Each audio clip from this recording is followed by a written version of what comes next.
Hi ಎಲ್ರಿಗೂ ನಮಸ್ಕಾರ. ಅಡುಗೆ ಮನೆಗೆ ಸ್ವಾಗತ. ಇವತ್ತೊಂದು ಇನ್ಸ್ಟೆಂಟ್ ಆಗಿ ಬೆಣ್ಣೆ ದೋಸೆ ಮಾಡ್ತಾ ಇದೀವಿ. ಬನ್ನಿ ಹೇಗೆ ಮಾಡೋದು ಅಂತ ಮುಂದೆ ವಿಡಿಯೋ ನೋಡೋಣ. ಈ ವಿಡಿಯೋ ಇಷ್ಟ ಆದರೆ ನಿಮ್ಮ ಫ್ಯಾಮಿಲಿ ಫ್ರೆಂಡ್ಸ್ಗೆ ಶೇರ್ ಮಾಡಿ, ನಮ್ಮ ಚಾನಲ್ನ ಸಬ್ಸ್ಕ್ರೈಬ್ ಮಾಡೋದು ಮರಿಬೇಡಿ. ಇವಾಗ 1 ಕಪ್ಪು ಅವಲಕ್ಕಿ ಹಾಕೊಂಡು ಚೆನ್ನಾಗಿ ತೊಳ್ಕೊಬಿಡೋಣ. ನಮ್ಮ ಅಡುಗೆಯವರು ತುಂಬ ಕ್ಲೀನು, ಅವರು ಒಂಥರ ಕ್ಲೀನ್ ಬೇಗಮ್. ಚೆನ್ನಾಗಿ ತೊಳಿತಾರೆ, ಅವ್ರು ಇದು ಮಾಡೋದಿಲ್ಲ. ತೊಳ್ಕೊಳ್ಳಿ ಚೆನ್ನಾಗಿ. ನೋಡಿ ಎಷ್ಟು ಕ್ಲೀನಾಗಿ ತೊಳೆದಿದ್ದಾರೆ ನಮ್ಮ ಅಡುಗೆಯವ್ರನ್ನ. ನೋಡಿ ತೊಳ್ಕೊಂಡು ಆಗಿದೆ ಅವಲಕ್ಕಿನ. ಮುಂದೆ ಏನು ಮಾಡೋದು ಅಂತ ನೋಡೋಣ ಬನ್ನಿ. ನೋಡಿ ಇವಾಗ ಜಾರ್ ತೊಗೊಂಡು ತೊಳೆದಿಕ್ಕೊಂಡು ಅವಲಕ್ಕಿನ ಹಾಕೊಂಬಿಡೋಣ. ಅರ್ಧ ಕಪ್ಪು ಕಟ್ಲೆಟ್ ಹಾಕೊಳ್ಳೋಣ, ಅರ್ಧ ಕಪ್ಪು ರವೆ, ಅರ್ಧ ಕಪ್ಪು ಅಕ್ಕಿ ಹಿಟ್ಟು, ಅರ್ಧ ಕಪ್ಪಷ್ಟು ರಾಗಿ ಹಿಟ್ಟು. ಇವಾಗ ರುಚಿಗೆ ತಕ್ಕಷ್ಟು ಉಪ್ಪು ಹಾಕೊಳ್ಳೋಣ. 1 ಟೇಬಲ್ ಸ್ಪೂನ್ ಅಷ್ಟು ಸಕ್ಕರೆ. ಇವಾಗ ಇದಕ್ಕೆ 1 ಕಪ್ ಅಷ್ಟು ಹುಳಿ ಮೊಸರು ಸೇರಿಸ್ಕೊಳ್ಳೋಣ. ಹುಳಿ ಮೊಸರು ಇಲ್ಲ ಅಂದರೆ ನೀವು ಅಂದರೆ ಯಾವುದಿದೆಯೋ ಅದನ್ನು ಸೇರಿಸ್ಕೋಬೋದು. ನೋಡಿ ಅಳತೆ ಕರೆಕ್ಟಾಗಿರ್ಬೇಕು, ಅವಾಗ ದೋಸೆ ಕರೆಕ್ಟಾಗಿ ಬರುತ್ತೆ. ರುಬ್ಕೊಂಬಂದಿದ್ದೀರಾ?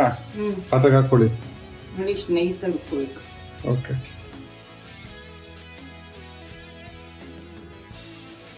ನೋಡಿ ಹಿಟ್ಟು ಗಟ್ಟಿ ಇದೆ, ಸ್ವಲ್ಪ ನೀರು ಹಾಕ್ಕೊಂಡು ದೋಸೆ ಹಿಟ್ಟು ಅದಕ್ಕೆ ಇದನ್ನು ರೆಡಿ ಮಾಡ್ಕೊಳ್ಳೋಣ. ಇವಾಗ ಒಂದು ಸ್ವಲ್ಪ ಸೋಡಾ ಹಾಕೊಳ್ಳೋಣ. ಅದಕ್ಕೆ ಅಡುಗೆ ಮಿಕ್ಸ್ ಮಾಡ್ಕೊಳ್ಳಿ. ಚೆನ್ನಾಗಿ ಮಿಕ್ಸ್ ಮಾಡಿಕೊಂಡು ಇದನ್ನು ಒಂದು 10 ನಿಮಿಷ ರೆಸ್ಟಿಗೆ ಬಿಟ್ಬಿಡೋಣ. ಹಿಟ್ಟು ರೆಸ್ಟ್ ಆಗಿದೆ, ಹೆಂಚು ಕಾಯ್ದಿದೆ. ಅಡುಗೆ ಮಾಡೋರೆ ದೋಸೆ ಇಟ್ಕೊಂಬಿಡಿ.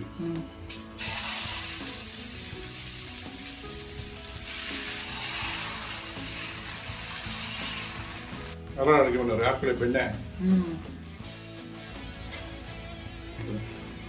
ಚಕ್ಕಿನ ಪುಡಿ ಉದಿಸ್ಕೊಳ್ಳಿ. ಅಡುಗೆ ಮಾಡೋರೆ ನೋಡಿ ಎಷ್ಟು ಸಖತ್ತಾಗಿ ಬರ್ತಿದೆ ಅಲ್ಲಿ.